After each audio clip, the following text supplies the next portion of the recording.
Settle down. Hey, well, he's on the cusp. What? Hold on. Winning a championship. Yeah, I don't know that I've ever said this on this show. Mm-hmm. Everything Michael Malone said there was correct. Oh. He was exactly right.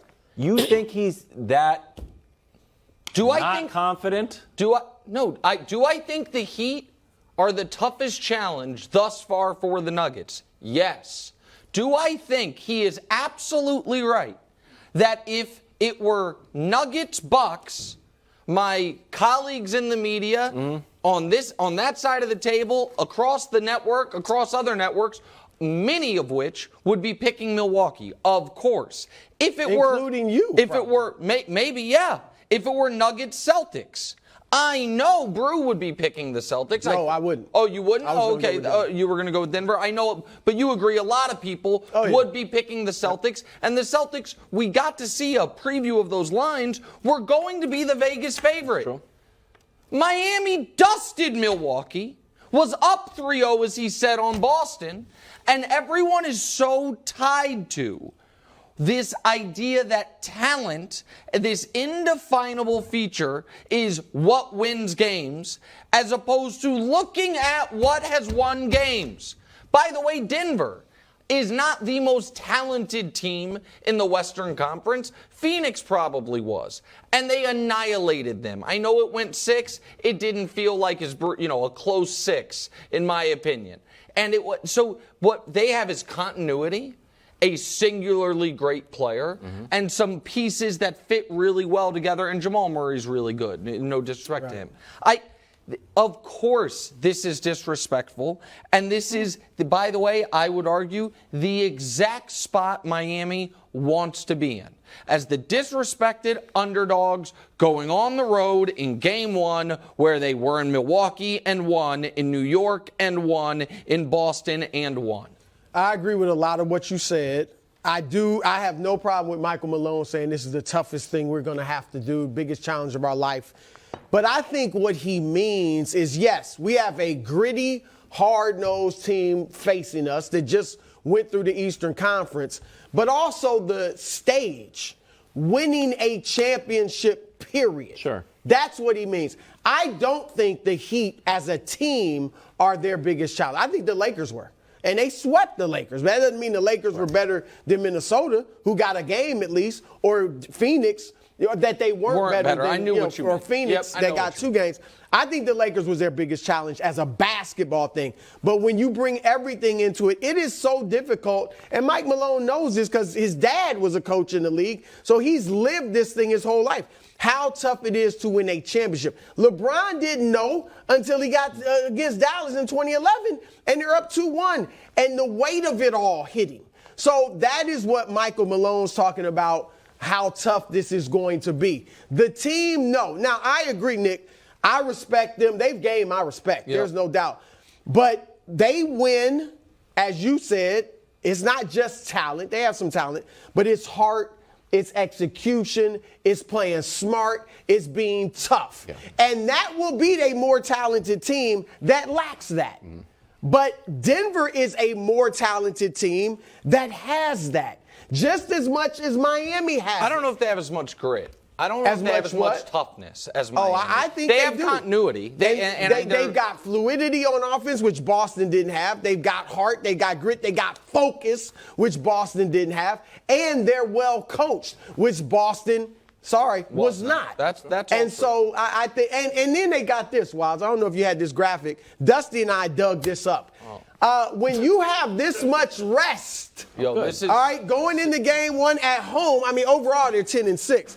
But when you have this much rest compared to your opponent, look at that. 8-1 at home, 8-1 in the series. Yep. So Denver's got a whole bunch of things going their way. Mm-hmm. They should be huge favorites. Yeah, and I don't think that's a disrespect to Miami. And they haven't lost in Denver since March. Do you think it's an unfair criticism to say, well, Giannis was hurt. I don't think the Knicks were for real. In Game 7, first play of the game, Tatum was hurt. So maybe the Heat benefited a little bit. And I know Tyler Hero wasn't there. Criticism. Not criticism. Is it a fair? Facts. Wait a moment. They are facts lacking all context. Because, yes, Giannis did get injured in Game 1. They also, however, Miami that is, beat Milwaukee when Milwaukee was the 1 seed 4 years ago under very similar circumstances. Well, with Jimmy and Bam and the 1 seed Bucks, they beat them in round 2 they got in 5 swept by games. them the following year. I understand that, in 5 games. They also, Giannis was back. And you guys know how highly I hold Giannis. I said going into the postseason that who the best player alive was not even an allowable debate. Jokic obviously has made it more than an allowable debate. Giannis had 38 and 20 in Game 5. The idea that his back injury only affected him at the free throw line and seemingly didn't affect him at all when he was running from the ball at the end of the game is ludicrous. That's first point. Second point is Game 7. You know why teams are 0-151 when they go down 3-0 in a series? Because a slightly turned ankle can be too much to overcome. Because everything has to go perfectly. I don't view that Miami-Boston series like a typical 7-game series. I don't think you do either. Because one team went up 3-0 on it, including winning games 1 and 2 on the road. I think people, and yes, Denver might have been favored over certain teams. But for people that don't gamble out there, I want just to explain just quickly what these numbers mean. If you bet $100 on Denver, you win 20. If you bet $100 on Miami, you win 333. Mm-hmm. So what Vegas is saying is Denver is approximately 16 times more likely to win the series. That is disrespectful. That is You ridiculous. don't think Miami should be favored? I understand why Denver is the favorite. They are at home. They are more rested. To most people, they have the best player in the series. They have been a dominant team all year long. I get that. I think Miami getting less respect in this series than Boston would have is ludicrous. I think it's absolutely ludicrous because Miami is better than them. Yeah, you talk about talent like it's not measurable. It is. And Boston has more talent than Miami. You even said it yesterday when you picked Miami. The only thing you can point to why you're picking them, no basketball reasons. I'll give you one. It's pixie dust. No. It's kismet. No. It's angels in the outfit. No, that's what we're talking about. Hold up. Why in the world, basketball-wise, are you going to pick the Miami freaking Heat? Well, Jimmy Butler is a good reason. And we'll talk about Jimmy Butler being... He ain't as good as Nikola Jokic, I'll tell you that. Over the last 4 years, he has been better in the postseason. I'll show it to you. MVP? I said in the postseason. I said in the playoffs. And 3 years ago, he got swept. So did Jokic last year. Or 2 years ago, pardon me. Jokic got swept. And last year he lost in round teammates, 1. And Jimmy's got undrafted teammates that you've disrespected all year until right now. I said injury. I get it. But can I just finish the point that I'm making as far as a basketball reason? Does finals experience matter? Does this not being the biggest test that this group has ever played matter? Because Jimmy and Spo and Bam and Hero, if he comes back, were in this exact same situation against LeBron James. Not the exact same. What? No fans. We're no fans. But that goes both ways. That's a lot. But, that's fine. No, but that's a different. That is nothing like this is going to be. No, the environment is different. My point is the stakes are the same. With a championship on the line. And so, bubble or not, they were playing for a title. They have that experience. They have the experience of facing elimination in the NBA Finals and Jimmy responding with a 40-point triple-double. That is a basketball reason. That is not just kind of an intangible, I'd say. Okay, but experience is a real sports thing. That's not shooting ability, size, athleticism. Okay, so here's the basketball reason. They are a far better defense. You just said it. Would you agree? They're a far better defense. Okay, so that's a basketball reason. But do you believe, you just naming a reason, but do you believe that's going to turn this I'm series? picking Miami as I picked them last round, as I picked them the round before. Can I show you this graphic? Because Denver's gotten better in the playoffs, and this was also the reason why we thought the Lakers were going to beat Denver, because the Lakers had such a good defense, and Denver came in and said, don't really care.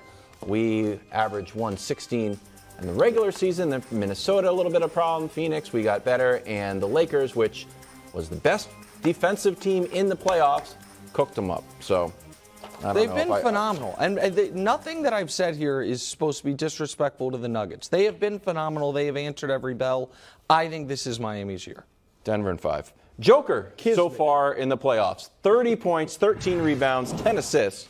Shooting 54% from the field, 47% from 3. And he's a huge favorite to win the Finals MVP, Brew. Here's a list of who has won 2 MVPs and a Finals MVP. Everyone on that list. Top right 15 good. all time. It's 10 of the top 15 all time. So, Brew, it's a pretty unbelievable list. What would a Finals MVP do for Joker's legacy? Well, it would put him on that list of all-time great players. Let me say this. I have to say this. To me, the question could be, what would a Finals win mean for Jokic? Because I'm not as into the Finals MVP. It certainly means something. And if you get it, it's a little extra. But all that matters is winning the championship. Period. The Finals MVP, all the hype about it to me was brought about by Steph haters who, when he didn't win it in 2015, and then Durant won the next 2, they trying to minimize his greatness by saying he didn't get it. Kareem won 6 rings, 2 Finals MVPs. That's right. Okay, so Magic's Isaiah Thomas, his first championship, didn't win the MVP Finals. So I don't care about that. If Jamal Murray averages 33 and Jokic averages, 25 and they win, and Murray gets the MVP, no sweat off Jokic whatsoever. Agreed. So that's number 1. But look, there are things. Number 1, he would be just about the undisputed best player in the world, I think, in many people's estimation. And Nick, check this out. Oh. He would be the first player ever to win a championship without a rotation player, a teammate who's in the rotation, who has never made an all-star team. I don't mean that year. I mean never in their career. And that means something. Go ahead. The only other player to even make a finals like that is Jason Kidd in 2002 with the Nets. Can I listen, and this is not shade at Jokic. I am less interested in that because some of the guys who that knocks off, it's because they had aging former All-Stars who were nowhere near All-Star form. Yeah, Dirk in 2011 had Jason Kidd and Sean Marion, who were a half-decade each removed from being All-Stars, but they were on the team. Who did Hakeem have? They started. Who did Hakeem have as his Otis All-Star team? Otis Thorpe in 94. And I actually thought Hakeem might be the guy. But I think the overall point of, to me, in this super team era or dynamic duo era, he's doing it. Now, Murray, if they win it, Murray will begin to become a star. Yep. But right now, it is Jokic and a bunch of really good roles. Who was LeBron's All-Star in 07? But they didn't win it. But you said the only other guy to make the finals was probably Kidd. Gauskas. I don't even. Maybe so. Can I do this with proper names attached to it? Sure. What it would mean? So here's and we don't have to argue much about the order, but Brew, here is, as of this moment, my 10 best centers ever. Okay? So there's the list. I thought and so you see who's on there. Wildes is not a big Moses Malone fan, I found out today. Also thinks Hakeem was wildly overrated, but we can discuss that another time. If they win, Brew, here would be the updated best centers ever list. Jokic moves ahead of David Robinson. Patrick Ewing gets knocked off the list. Forget George Mikan. The next guy up as far as contemporaries would be Shaq. He's a ways away from that. I think he would be nipping as far as non-centers on the all-time rankings at Kevin Garnett, at Charles Barkley, at Karl Malone, at Chris Paul. That's the area he would be in. That's the area to me. If they win. You said Garnett? Garnett, Barkley, Mailman, Chris Paul, that general vicinity. If they win, he moves ahead of guys like James Harden and Allen Iverson. And again, and I think people want to square this with the things I've said about Jokic in the past. What I've said about Jokic in the past is this is what he needs to do. If he does it, then you all of a sudden have, if you were to stop playing basketball, they win the title, they win a finals, he wins a finals MVP or just plays great in the finals, and he were to retire and go ride his horses in Serbia, he's one of the 30 greatest players ever. That's where he would be. Look, he's ahead of Garnett if he wins this championship. You put him ahead of Garnett? Yes. Probably Barkley. I love Barkley. But this dude is leading a team to a championship. And his numbers are outrageous. He averages a triple-double. How about Dirk? No. He's better than Dirk. If he wins this championship, he's definitely better than Dirk. Hold on. I think he's just better than Dirk, right, period. but the better than is different than higher on the list. Dirk's got one MVP and one championship. He'll have two MVPs and I understand, one championship. but you're not just to count the rings and the right. totality of the career. I just think it's game. He's a better rebounder. Dirk wasn't a defender. Dirk scored. He averaged about 8 rebounds a game. Scorer in league history. But Passer, still, obviously. I mean, if Jokic plays long, he's going to Right, but that's a different. So if he's close to Dirk, so then he's nipping at D Wade's heels. Well, that's your list. No, I'm asking you. I'm asking you. D Wade's got 3 championships, and it was obviously his career was a little shorter than most, but not D Wade. I think Dirk is overrated by a lot of people. He's great, but I would put Jokic ahead of Dirk if he wins this championship, without question. Durant? You got Dirk ahead of Barkley and Kevin Garnett? Yes. Yeah, he wasn't better than him. Brew, Durant, real quick. Durant?